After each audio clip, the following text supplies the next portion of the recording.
Dr. Tark, senior xenobiologist aboard the Galactic Federation research vessel Boundless Discovery, stared at his data pad in disbelief. The numbers couldn't be right. He recalibrated his instruments and ran the tests again. The same impossible results appeared on the screen. "Computer, verify these readings against known biological parameters for sentient species," Tark commanded, his 4 tentacle arms twitching with agitation. "Verification complete," the ship's AI responded. "Results confirm initial analysis. Human biological patterns remain inconsistent with established xenobiological principles." Tark's facial ridges flushed deep purple, a sign of extreme frustration among the Valerian species. For 3 cycles, he had been studying the recently discovered humans of Sol 3, and they defied every principle of evolutionary biology the Galactic Federation had established over 10 millennia. "Captain Mrel needs to see this immediately," Tark muttered, gathering his notes and heading toward the command deck. The corridors of the Boundless Discovery hummed with the subtle vibration of its quantum engines as Tark made his way through the ship.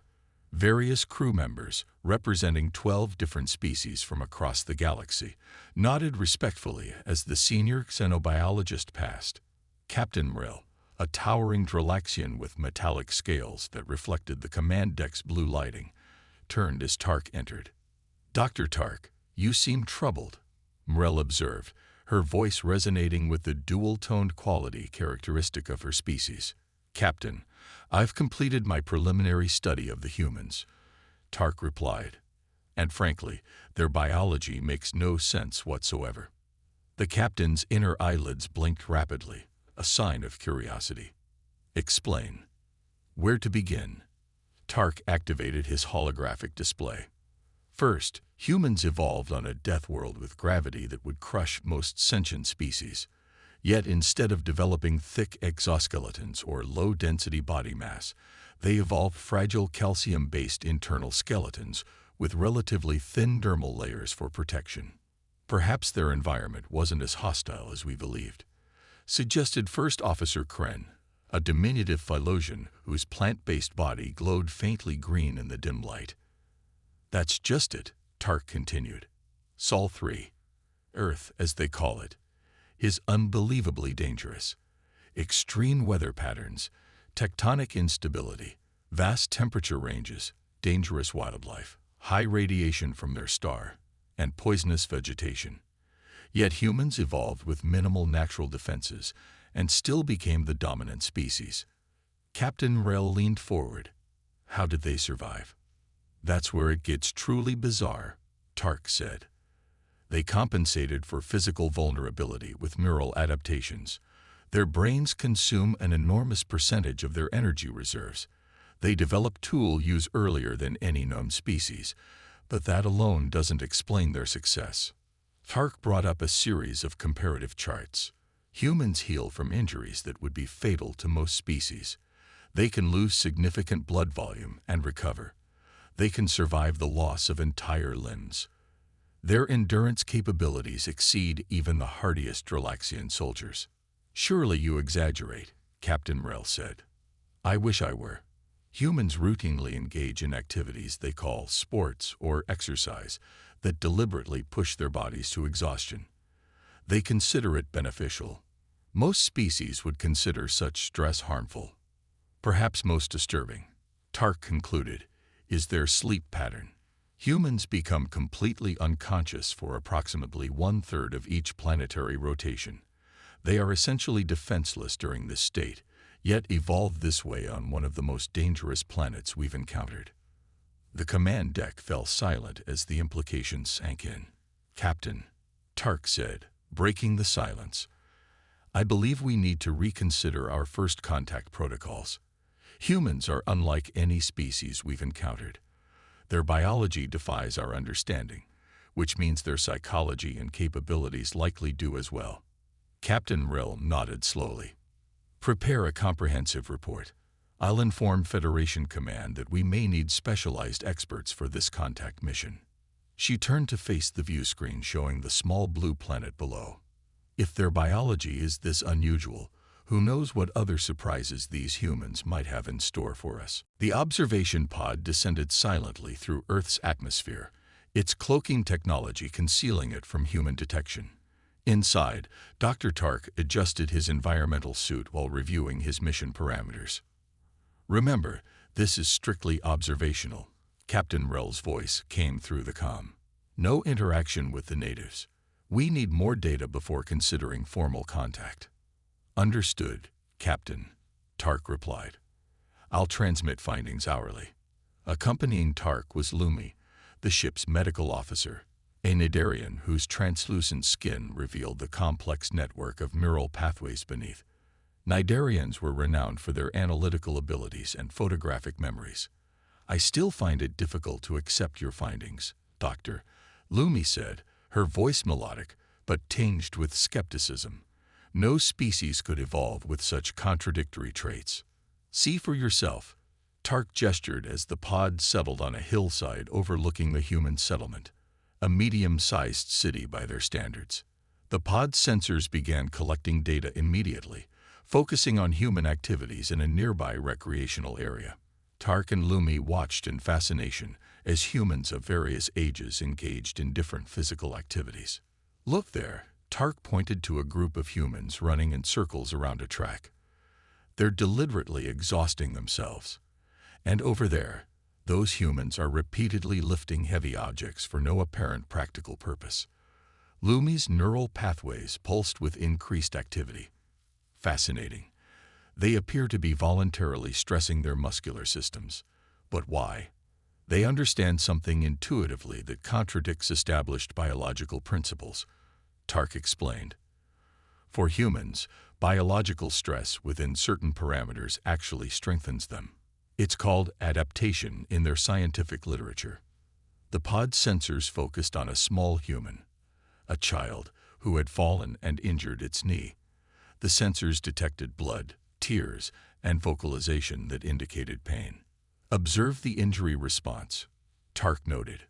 "A relatively minor wound by our standards. But look at what happens next."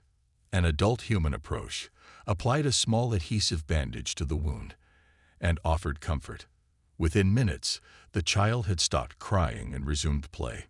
"Their pain response is intense but remarkably short-lived," Lumi observed. "And they return to normal activity before healing is complete." "Exactly," Tark said. "Humans experience pain more acutely than most species we've studied, yet they can also endure it with extraordinary resilience. Their young learn to accept minor injuries as routine occurrences." The pod shifted position, moving over a different part of the city. The sensors detected a large gathering of humans in an enclosed structure. "What are they doing now?" Lumi asked. "This appears to be one of their entertainment venues," Tark explained. "They're watching other humans engage in competitive physical activities, a behavior they call sports. The participants will push their bodies to extreme limits while others observe for enjoyment." Lumi's neural patterns registered disbelief.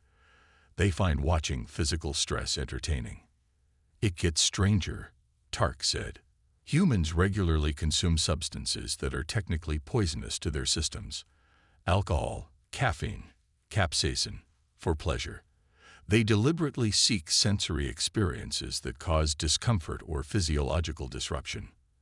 As the observation continued, night fell over the city. The pod sensors switched to infrared and other detection methods. "Now observe their vulnerability," Tark said. "As darkness falls, approximately 1/3 of the population will enter their unconscious state, sleep as they call it. Completely defenseless," Lumi murmured. "How did they survive predators during their evolution?" "That remains one of their greatest biological mysteries," Tark replied. "Perhaps their social structures compensated, with some remaining awake while others slept. But it represents an extraordinary evolutionary disadvantage that somehow didn't prevent their rise to dominance." The pod's comm system chimed with an incoming message from the boundless Discovery. "Dr. Tark." Captain Rel's voice had an edge of urgency. "We're detecting unusual atmospheric disturbances moving toward your location." Local information networks are calling it a severe storm system. Return to the ship immediately. But, Captain, this could be an opportunity to observe human responses to environmental threats, Tark argued. Negative, Doctor. Your safety takes priority. Return now. As the pod began its ascent, Tark and Lumi watched the humans below. Rather than panicking at the approaching storm, they were calmly preparing, securing objects, entering structures, continuing their activities with minor adjustments. Even now, they show remarkable adaptation to environmental threats. Tark noted, their planet constantly tries to kill them, and they just endure. The holographic display in the ship's conference room showed footage from Earth news broadcasts. Devastating floods had struck a coastal city following the storm system that had forced Tark's observation pod to retreat. Captain Rel, Dr. Tark, Lumi, and the senior science team watched in silence as humans waded through waist-deep water, rescuing neighbors, salvaging possessions, and already beginning repairs. Their resilience is remarkable, said Chief Engineer Droll, a squat Macravian whose silicon-based biology made him particularly sensitive to moisture. My people would consider such flooding catastrophic. These humans treat it as a temporary inconvenience. It's more than resilience, Tark said. Look at their physiological responses. The display shifted to medical readings secretly obtained from human emergency facilities. Humans in crisis situations experience massive hormonal changes, adrenaline, cortisol, endorphins, that temporarily enhance their physical capabilities.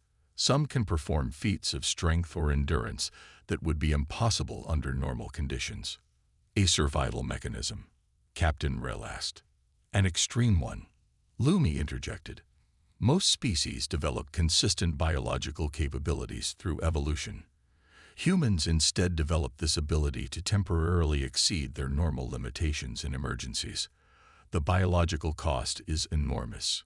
Cell damage, immune suppression, accelerated aging, yet they repeatedly engage this mechanism throughout their lives. Tark nodded. And that's not even considering their most bizarre characteristic, their psychological response to adversity. The display showed humans in the disaster area sharing food, embracing, even laughing amid the destruction. They formed stronger social bonds under stress, Tark explained. While most species become more competitive when resources are threatened, humans often become more cooperative. They call this trait coming together in crisis. Strategically valuable, noted Security Chief Vex, whose predatory Acridian heritage was evident in her sharp features and calculating gaze. A species that becomes more unified under external threat would be formidable. There's something else, Tark said hesitantly. Something I initially dismissed as measurement error, but now believe may be their most significant adaptation. He brought up a new set of readings. Humans don't just endure adversity. They appear to derive meaning from it. Their neurochemical responses suggest they experience a form of satisfaction from overcoming difficulties. That makes no evolutionary sense, Captain Rel objected. Species evolve to avoid danger and conserve energy, not seek out challenges. Yet the evidence is clear, Tark insisted. Humans deliberately engage in difficult tasks with no immediate survival benefit. They climb mountains, explore dangerous caves, cross oceans in primitive vessels, all while experiencing what they call fulfillment or purpose. The conference room fell silent as the implications settled on the gathered officers. There's one more factor we need to consider, Lumi said, breaking the silence. Human adaptability extends beyond physical resilience. Their brains form new neural connections throughout their lives, a trait rare among evolved species. They can learn, adapt, and change their behavior more rapidly than any species we've encountered. Are you suggesting they're still evolving? Captain Rel asked. In a sense, Lumi replied. Not genetic evolution, but cultural and technological evolution at an unprecedented rate. Their biological limitations have driven them to create external solutions, tools, machines, medicines that effectively give them capabilities their biology lacks. Security Chief Vex's posture stiffened. Captain, I must formally recommend extreme caution in any contact scenario. A species this adaptable, that thrives on challenges and grows stronger through adversity, could pose a significant threat if they perceive us as hostile. I disagree with the security assessment, Tark countered. These same traits make humans potentially valuable allies. Their problem-solving approach is unlike anything in the Federation. They see solutions where other species see insurmountable obstacles. Captain Rel considered both perspectives. We need more information before making contact recommendations to Federation Command. Dr. Tark, I want you to focus your next observation mission on human technological development and problem-solving capabilities. If they've overcome their biological limitations through technology, we need to understand how advanced they truly are. As the meeting adjourned, Tark lingered at the display, watching humans working together to rebuild after the flood. Their greatest strength isn't biological at all, he murmured to himself.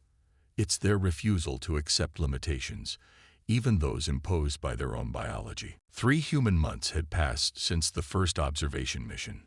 The boundless Discovery maintained its position in high orbit, hidden behind Earth's moon, as multiple specialized research teams conducted targeted studies of human civilization. Dr. Tark now led the largest xenobiological research project in Federation history, with specialists from 27 member worlds contributing expertise. Today, Tark stood before Federation Admiral Graz, who had arrived via quantum portal to personally review the findings. The Admiral's species, the ancient Forelians, had been founding members of the Galactic Federation and were known for their cautious approach to new civilizations. Admiral, thank you for making this journey, Captain Rel said with formal deference. Dr. Tark has prepared a comprehensive presentation on human technological development. The holographic display activated, showing a timeline of human history. Tark gestured, and the timeline expanded to focus on recent centuries. What you are seeing, Admiral, is unprecedented technological acceleration, Tark explained. Most species require millennia to progress from basic agriculture to space exploration. Humans accomplished this transition in less than 300 cycles. Admiral Graz's elongated features remained impassive. Many young species experience technology booms before stabilizing or collapsing. What makes humans different? Their approach to knowledge, Tark replied.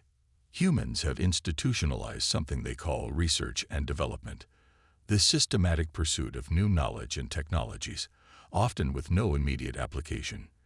The display shifted to show various human research facilities, laboratories, universities, technology companies. They deliberately create problems for themselves to solve, Tark continued. They establish artificial constraints and competitions that drive innovation.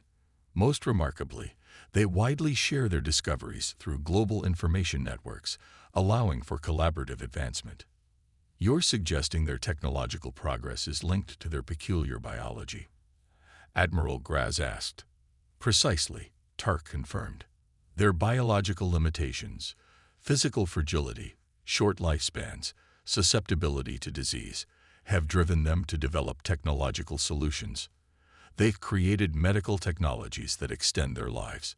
They've built machines that compensate for their physical weaknesses. They've developed digital systems that overcome their cognitive limitations. Lumi stepped forward. Admiral, if I may add a medical perspective, humans have begun directly interfacing their biology with technology. They replace damaged body parts with mechanical substitutes. They use chemical compounds to alter their brain chemistry. Some are even experimenting with genetic modifications. Admiral Graz's posture stiffened, a sign of concern among Forelians. They're attempting to transcend their biological limitations through technology. Yes, Tark said, and they're succeeding in ways that challenge our understanding of biological destiny. They refuse to accept that their species has predetermined capabilities or limitations. The display shifted again, showing humans in various environments, deep underwater in specialized suits, on mountain peaks with oxygen supplies, in desert heat with cooling systems, in Arctic cold with heating technology. Humans have used technology to inhabit virtually every environment on their world, Tark explained. Environments that would kill them within minutes have become accessible through their inventions. They've even begun establishing habitats in orbit and on their moon. Admiral Graz turned to Captain Mrel. "What is your assessment of their threat potential, Captain?" "Complex," Mrel replied. "They possess nuclear weapons and have demonstrated willingness to use them against their own kind. However, they've also shown remarkable restraint in recent decades, developing complex diplomatic systems to prevent global conflicts. Their internal conflicts are revealing," Tark added. "Humans fight over resources, territory, and ideological differences, yet even their warfare drives technological development. Many of their greatest innovations emerged from military research before finding peaceful applications." "And their awareness of other intelligent life?" the Admiral inquired. "They suspect but have no confirmation," Tark said. "They actively search for signals from other civilizations and have sent primitive probes beyond their solar system. Their fictional entertainment frequently depicts encounters with non-human intelligence, some peaceful, others hostile." Admiral Graz considered this information silently before speaking. "The Federation Council will need time to assess these findings. A species advancing this rapidly, with this capacity for adaptation, presents unique considerations for first contact protocols. There's one more factor you should be aware of, Admiral," Tark said hesitantly. "Human technology is beginning to enhance their biological limitations directly. They're developing artificial intelligence, brain-computer interfaces, genetic modifications, and nanotechnology. If current trends continue, within a century they may transcend many of the biological constraints that have defined their species." The Admiral's eyes narrowed. "You believe they're approaching a technological singularity?" "The possibility exists," Tark acknowledged.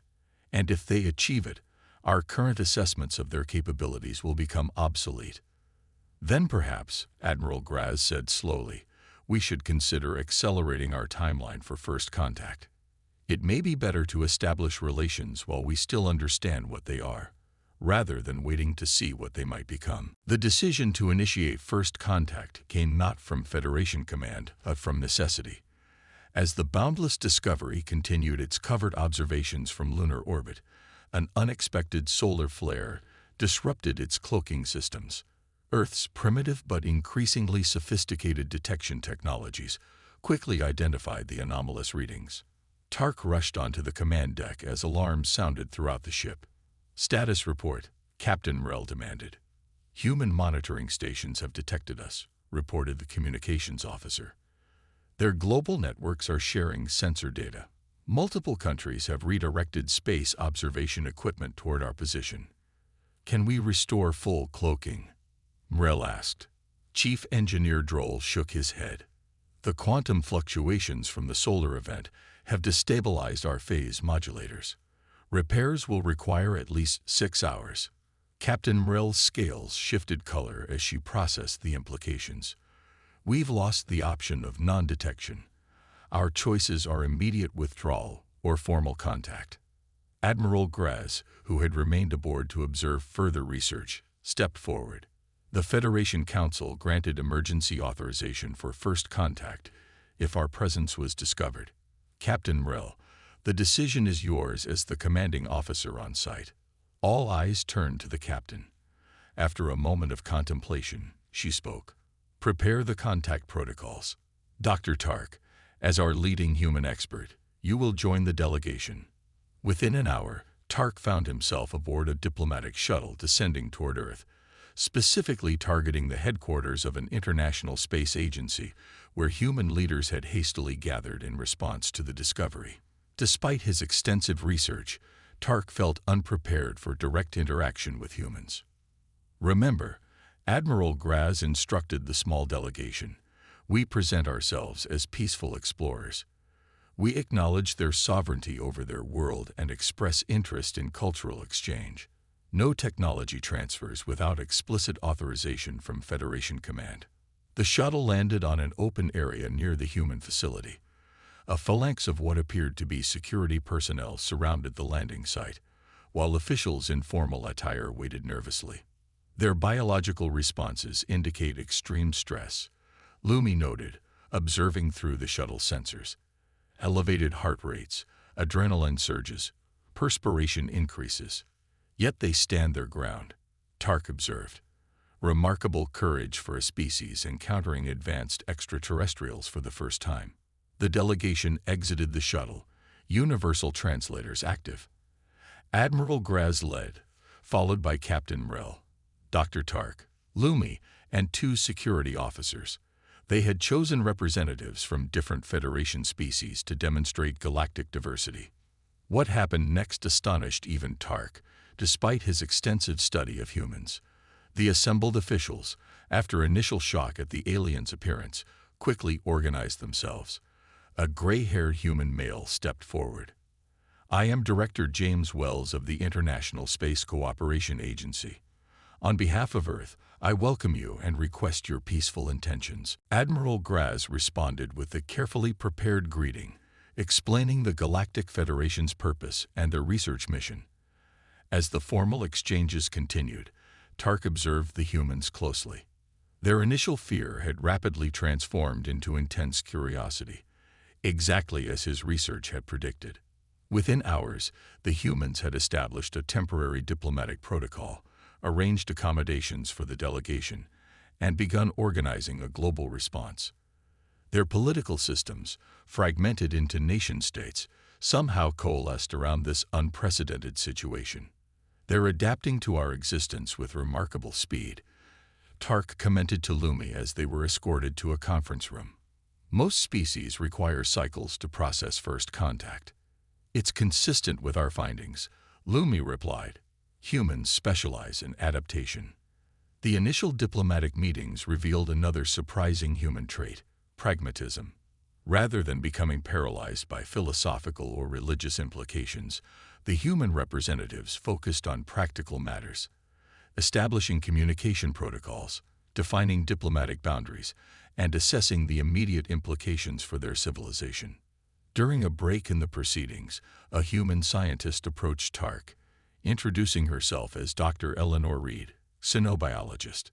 "I've spent my career theorizing about extraterrestrial life," she said, her voice steady despite her obvious excitement.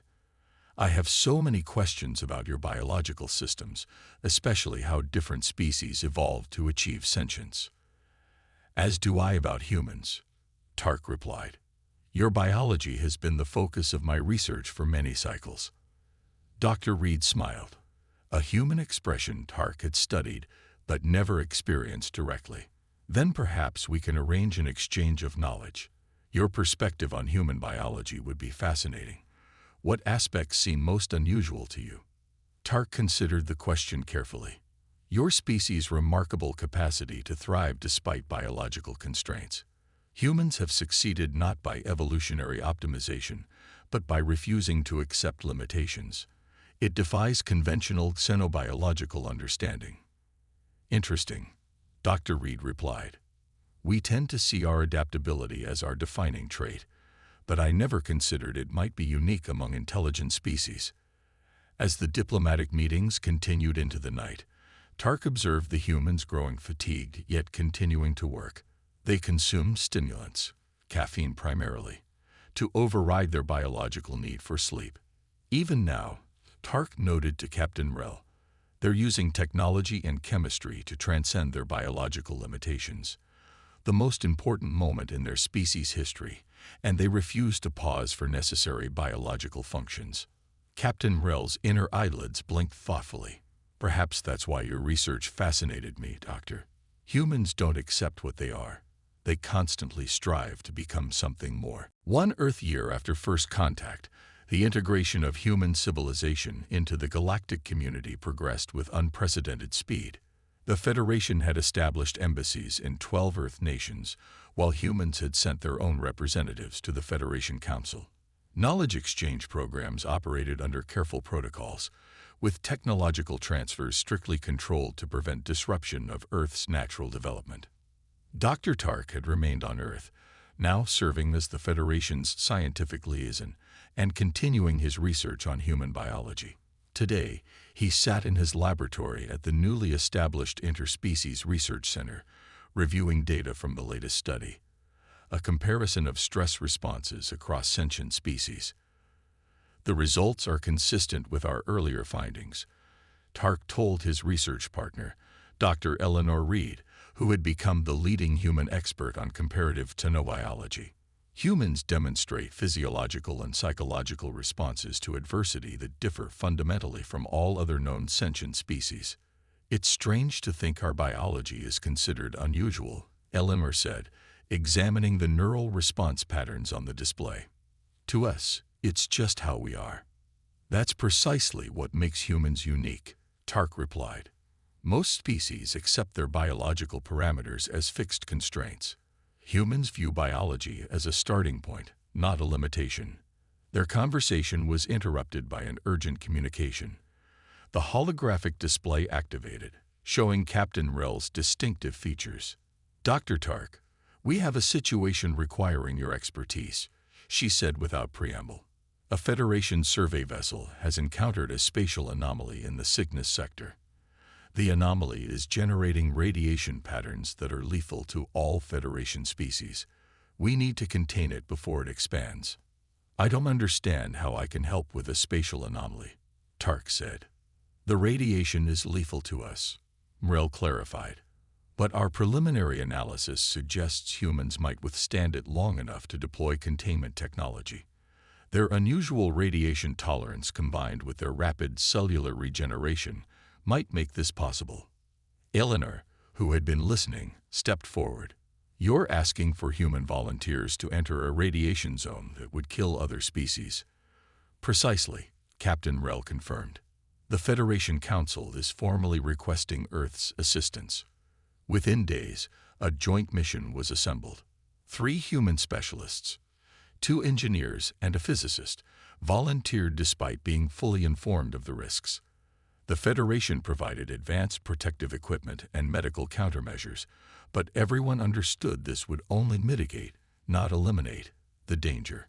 Tark accompanied the mission as scientific advisor, though he would remain aboard the Federation vessel at a safe distance. Before departure, he spoke privately with the volunteers. I want to understand, he said to them. You're risking permanent cellular damage, possibly death. Why volunteer? Michael Chen, the lead engineer, answered without hesitation. Because we can help when others can't. Our biology gives us a responsibility. Is it not fear that motivates you? Tark pressed. Fear of the anomaly threatening Earth eventually. The anomaly is 12 light-years from Earth, replied Dr. Anya Petrov, the physicist. It's no immediate threat to us. We're doing this because it's a problem we can solve. Tark's research had documented this human trait, their willingness to accept risk to overcome challenges. But experiencing it directly still affected him profoundly. The mission proceeded according to plan. The human team successfully deployed the containment technology, though they absorbed radiation doses far exceeding safe limits. Upon return, they immediately entered medical treatment, using a combination of Federation healing technology and human medical protocols. While the humans recovered, Tark presented his findings to a special session of Federation scientists. What we witnessed confirms something fundamental about humans, he explained. Their evolutionary path diverged from typical patterns. Instead of specializing to fit a specific environmental niche, they developed general adaptability. He displayed comparative genetic analyses. Most species have genetic expressions tightly coupled to their environmental conditions. Human genetics show much looser coupling, allowing greater phenotypic plasticity, the ability to adapt within a single lifetime rather than through generational evolution. A Nigerian scientist raised an objection. But such adaptability comes with severe biological costs. Energy inefficiency, cellular stress, shortened lifespans compared to potential. Precisely, Tark agreed. Humans sacrifice biological efficiency and optimization for adaptability. They endure pain, sickness, injury, and death rates that would cause most species to become extinct. Yet they persist, compensating for biological weaknesses through social cooperation and technological innovation. The implications extended beyond biology. The Federation Council now debated a fundamental revision to its species classification system. Humans represented something new, a species whose defining characteristic was not their current state, but their capacity for change. As the debate continued among scientists and diplomats, Tark returned to Earth to check on the recovering volunteers. Despite severe radiation exposure, all three were showing remarkable recovery. Their bodies were regenerating damaged cells at rates that defied conventional medical understanding. "Your recovery is exceeding projections," Tark told them during his visit to the medical facility. "We're too stubborn to follow your projections," Michael Chin joked, though his voice was weak. Tark had learned enough about human humor to appreciate the comment. Perhaps that is the essence of humanity, too stubborn to accept biological destiny. As he left the medical facility, Tark reflected on his years of research. He had begun studying humans to understand their unusual biology. Now he understood that human biology made no sense because it wasn't designed to make sense. It was designed to change, to adapt, to overcome. And that, Tark realized, made humans the most unpredictable and potentially transformative species the galaxy had ever encountered. 5 Earth years after first contact, the Galactic Federation Symposium on Evolutionary Theory convened on the neutral world of Tursus Prime. Scientists from across the galaxy gathered to discuss a controversial new framework that had emerged from the study of humans, a framework that challenged millennia of established xenobiological principles. Dr. Tark, now holding the prestigious position of Federation Chief Xenobiologist, prepared to deliver the keynote address.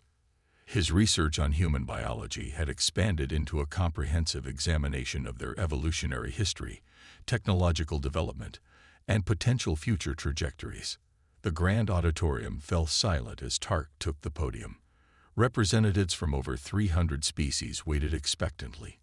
"Esteemed colleagues," Tark began, "for 10,000 cycles, the Federation has classified sentient species according to established evolutionary principles, environmental specialization, biological optimization, and developmental stability. Today, I propose that this classification system is incomplete." The holographic display behind him activated, showing the familiar evolutionary tree of galactic life, with its branches representing different adaptive strategies. Humanity represents what we now call a divergent evolutionary pathway, one that sacrifices biological optimization for adaptive potential. They evolved not to perfectly fit their environment, but to change their environment to fit them. Murmurs spread through the audience. This concept challenged fundamental assumptions about how intelligent life develops. "Consider the traditional metrics by which we evaluate evolutionary success," Tark continued.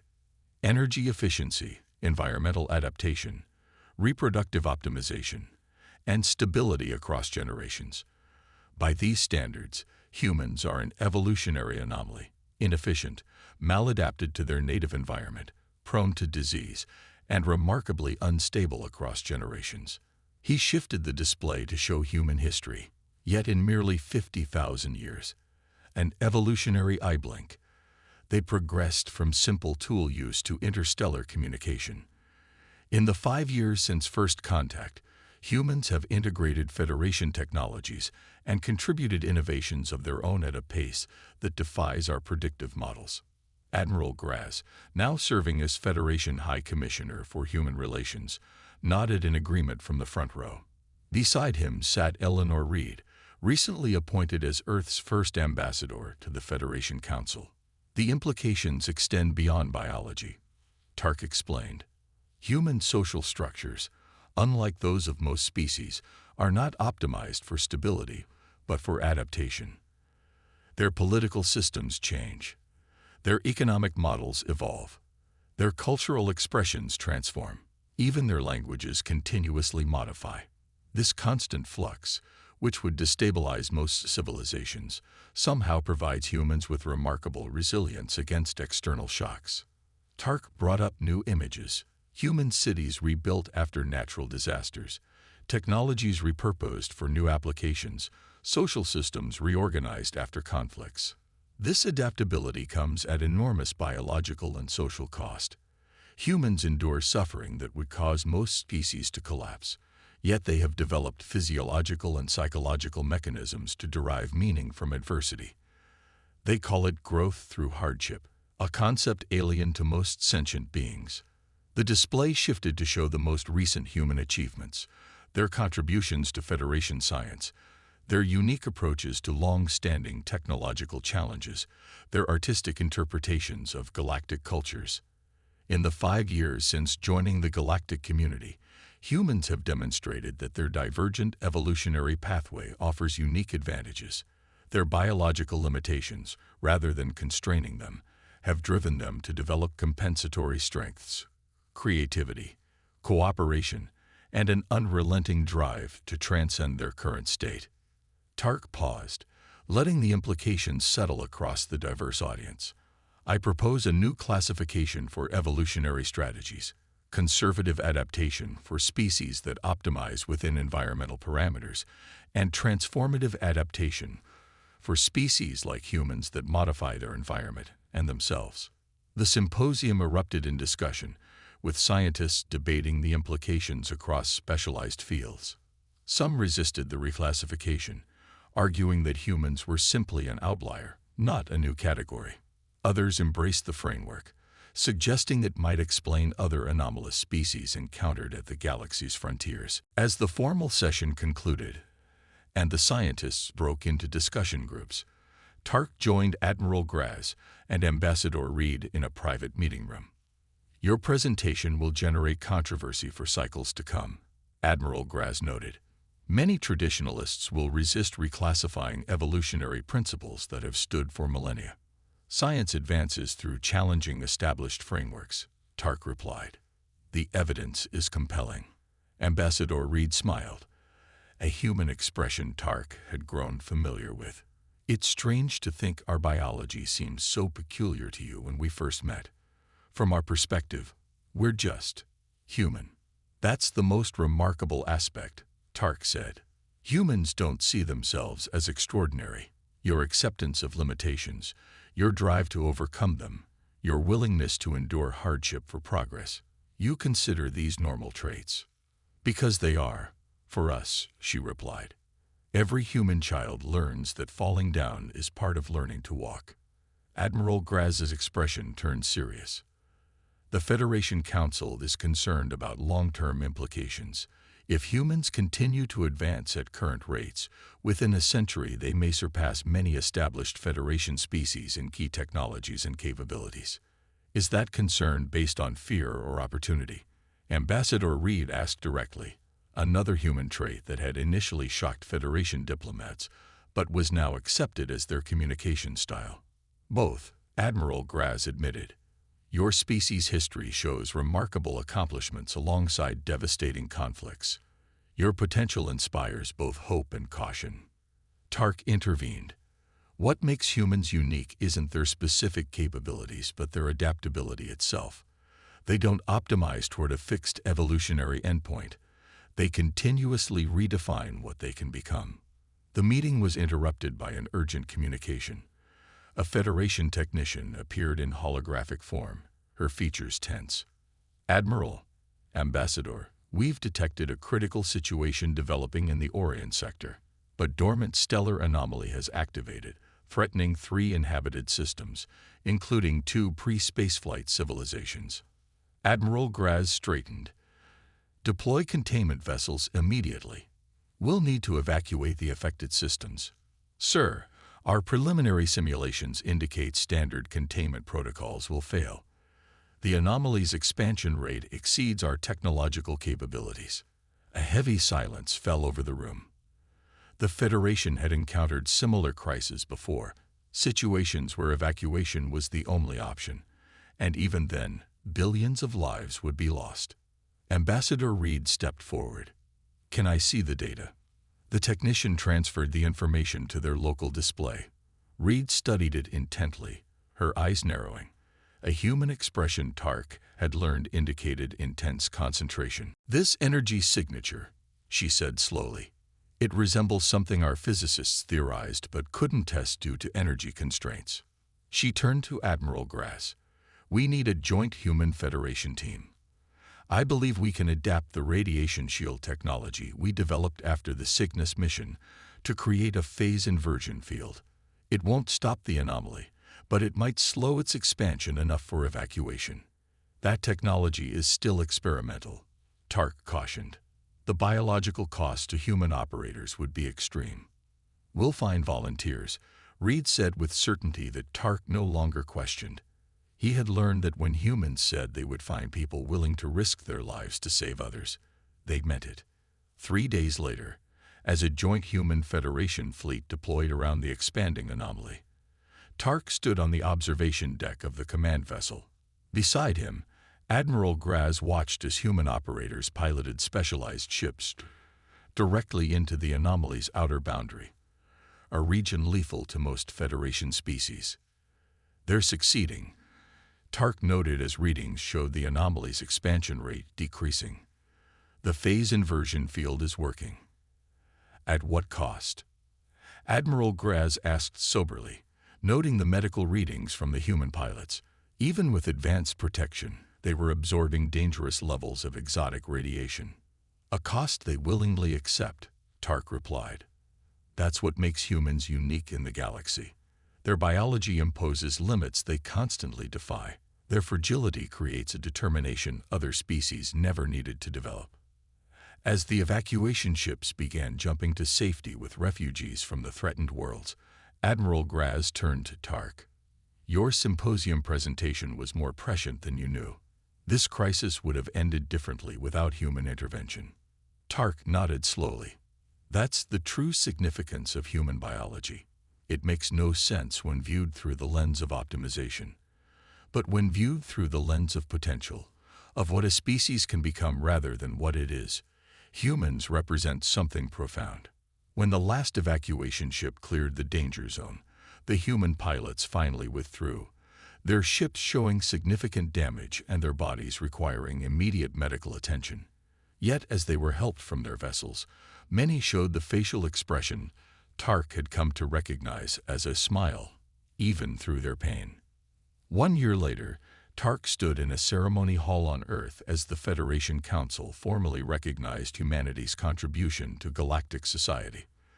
The new classification system had been adopted, acknowledging that evolution could follow multiple valid pathways, including the uniquely human approach of embracing limitation as a catalyst for growth.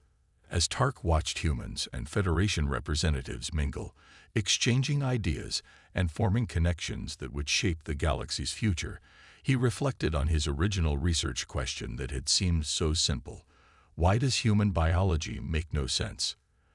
The answer had proven far more profound than he had anticipated. Human biology made no sense because humans refused to be defined by it.